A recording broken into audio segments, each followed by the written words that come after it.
இயேசு கிறிஸ்துவின் இனிதான நாமத்தில் இன்றைய ஆவிக்குரிய சிந்தனைக்கு உங்களை அன்புடன் வரவேற்கின்றோம். இப்போதும் ஒரு பாடலுக்கு பின்பு உங்கள் சிந்தையை தெளிவிக்கும் ஆவிக்குரிய செய்தியை கேட்கலாம். உலக வாழ்வினை விட்டகல் வாயும் மகவுவப்பாய் கதீவேன் மகிழ்வாயே. உலக வாழ்வினை விட்டகல் வாயும் மகவுவப்பாய் கதீவேன் மகிழ்வாயே. மகனே உன் நெஞ்சனுக்கு தாராயோ, மோட்ச வாழ்வை தருவேன் இது பாராயோ. ஆண்டவர் இரட்சகருமாக இயேசுவின் இனிதான நாமத்தினால் உங்களை வாழ்த்துகிறேன். நம்முடைய ஆவிக்குரிய சிந்தனைக்காக 1 சாமுவேல் புஸ்தகம் 13ஆம் அதிகாரம் 14ஆம் வசனத்தை நான் வாசிக்கிறேன். இப்போதோ உம்முடைய ராஜ்யபாரம் நிலை நிற்காது. கர்த்தர் தம்முடைய இருதயத்திற்கு ஏற்ற ஒரு மனுஷனை தமக்கு தேடி அவனை கர்த்தர் தம்முடைய ஜனங்கள் மேல் தலைவனாயிருக்க கட்டளையிட்டார். கர்த்தர் உமக்கு விதித்த கட்டளையை நீர் கை கொள்ளவில்லையே என்று சொன்னான். அவனுடைய வார்த்தைக்கு கீழ்ப்படியாமல் போன சவுல் ராஜாவுக்கு கர்த்தருடைய வார்த்தை சாமுவேல் தீர்க்கதரிசியின் மூலமாய் வந்ததுதான் இது. ஏன் சவுல் ராஜா எல்லாவற்றையும் பார்த்துக் கொள்வான் என்று சொல்லி கர்த்தர் நம்பி கழுதையை தேடி போன அந்த வாலிபனை கண்டுபிடித்து அவன் கையிலே ராஜ்யபார பொறுப்பை கொடுத்தார். இஸ்ரவேல் ஜனங்களுக்கு முதல் ராஜா சவுல் தான். அதுவரை ஆண்டவர் தான் ஆண்டு கொண்டு வந்தார். ஜனங்களோ எங்களுக்கு ராஜா வேண்டும் என்று பிடிவாதம் பண்ணினாலே கொடுத்தார். ஆனால் நம்பி கொடுத்தார். ஆனால் அந்த நம்பிக்கைக்கு ஏற்ற விதமாய் சவுல் ராஜா கர்த்தருடைய வார்த்தையை நிறைவேற்றவில்லை. அதனால் என்ன பண்ணுகிறார் ஆண்டவர்? ஆல்டர்னேட்டிவ் சவுலை விட்டுவிட்டு தமது இதயத்திற்கு ஏற்ற தன்னுடைய விருப்பத்தை நிறைவேற்றுகிற தனக்கு நம்பிக்கைக்குரிய ஒரு மனிதனை தேடுகிறார். அப்பொழுதுதான் ஆடு மேய்த்துக் கொண்டிருந்த தாவீதின் மேல் கர்த்தருடைய கண்கள் படுகிறது. அந்த தாவீதை கர்த்தர் அபிஷேகம் பண்ணுகிறார். அந்த தாவீதை ராஜாவாக உட்கார வைக்கிறார். அதோடு மட்டுமல்ல, அந்த தாவீதை குறித்து நம்முடைய ஆண்டவரே சாட்சி கொடுக்கிறார், என் இருதயத்திற்கு ஏற்றவன் என்று சொல்லி. நம்மை குறித்து ஆண்டவர் இன்னைக்கு என்ன சொல்லுவார்? அப்படிப்பட்ட ஒரு வார்த்தை சொல்ல முடியுமா? மனிதர்கள் நம்ம நல்லவங்கன்னு சொல்லணும் எவ்வளவோ காரியங்களை நம்மள எல்லா நெகட்டிவா மறைத்து பாசிட்டிவான காரியங்களை தான் நம்ம வெளிப்படுத்துகிறோம். ஆனால் ஆண்டவர் இருதயத்தை பார்க்கிறார். மனிதர்கள் கொடுக்கிற சர்டிபிகேட்டை காட்டிலும் ஆண்டவர் கொடுக்கிற சர்டிபிகேட் ரொம்ப முக்கியம். நம்மை குறித்து ஒருவேளை ஆண்டவருக்கு முன்பாக நிற்கும் பொழுது அவர் என்ன சொல்லுவார்? உண்மையும் உத்தமான ஊழியக்காரனே, ஊழியக்காரியே, மகனே, மகளே என்று சொல்ல முடியுமா? அவருடைய இருதயத்திற்கு ஏற்றவர்களா நம்முடைய கிரியைகள் இருக்கிறதா? ஏற்றவைகளா நாம் ஏற்றவர்களாக இருக்கிறோமா? சிந்திக்க வேண்டும். தாவீது வாழ்க்கையில் வீழ்ச்சி இருந்தது. ஆனாலும் உடனே அதை சரி பண்ணி கொள்ளுகிறார். ஆண்டவரே என்னை மன்னியும்.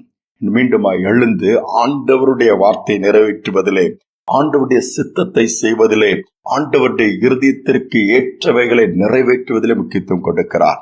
நாம் இன்றைக்கு நம்முடைய விருப்பம், நம்முடைய சித்தம், நம்முடைய காரியம் என்று போய்கொண்டிருக்கிறோம். ஆண்டவருடைய காரியத்தை எப்படி செய்கிறோம், எவ்வளவு செய்கிறோம்? கொஞ்சம் இன்னைக்கு யோசித்து பார்ப்போம். ஏனென்றால் இந்த நாட்கள்ல ஆண்டவருக்காக நாம் எவ்வளவு செய்ய முடியுமோ, அவருடைய விருப்பத்தை நிறைவேற்ற முடியுமோ நிறைவேற்றி விட வேண்டும். அதுதான் நியாய தீர்ப்பு நாட்களில் நமக்கு சாதகமாக மாறும். சற்று யோசித்து பார்ப்போம். இதயத்துக்கு ஏற்றவன் என்று வேதம் சொல்லுகிறது. வல்லமையாய் பயன்படுத்தப்பட்ட அமெரிக்க தேசத்தின் ஒரு ஊழியக்காரருடைய வாழ்க்கை நான் படிக்கும் பொழுது நம்ம எல்லாம் சொல்லுவோம், நம்புவேன் இயேசுவே, நான் உண்மை நம்புவேன் பாடுகிறோம். உண்மையே நான் நம்பி இருக்கிறேன் ஆண்டவரேன்னு சொல்லுகிறோம். வெட்கப்படாதபடி காத்துக்கொள்ளுங்கன்னு ஜெபிக்கிறோம்.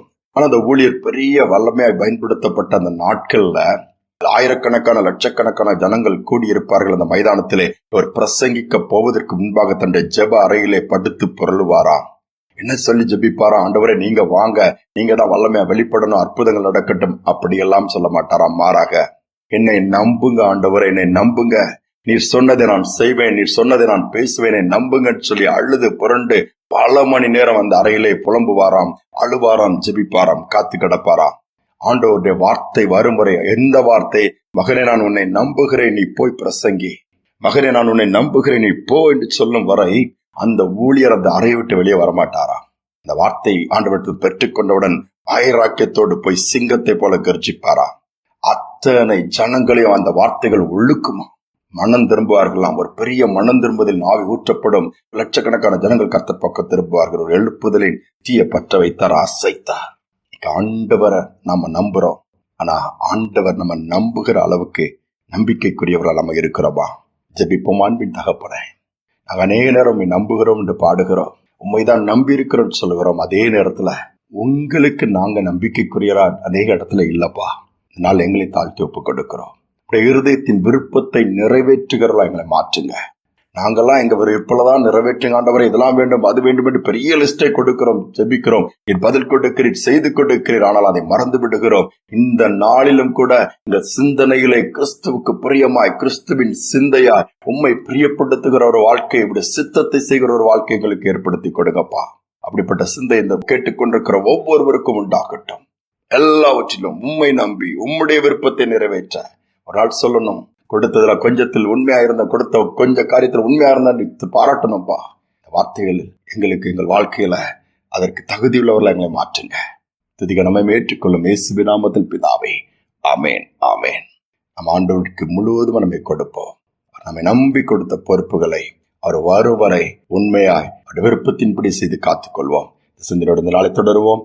மீண்டுமாய் நாளை தினம் சந்திப்போம். எந்த சூழ்நிலையும் அவர் அண்டி நின்று என்னை பிரிக்காது காத்து கொள்வார்.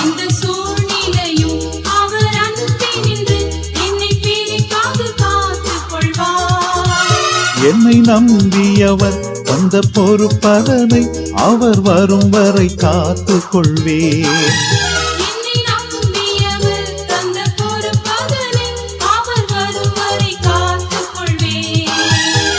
ஆனந்தமே பரமானந்தமே, இது மாபெரும் பாக்கியமே.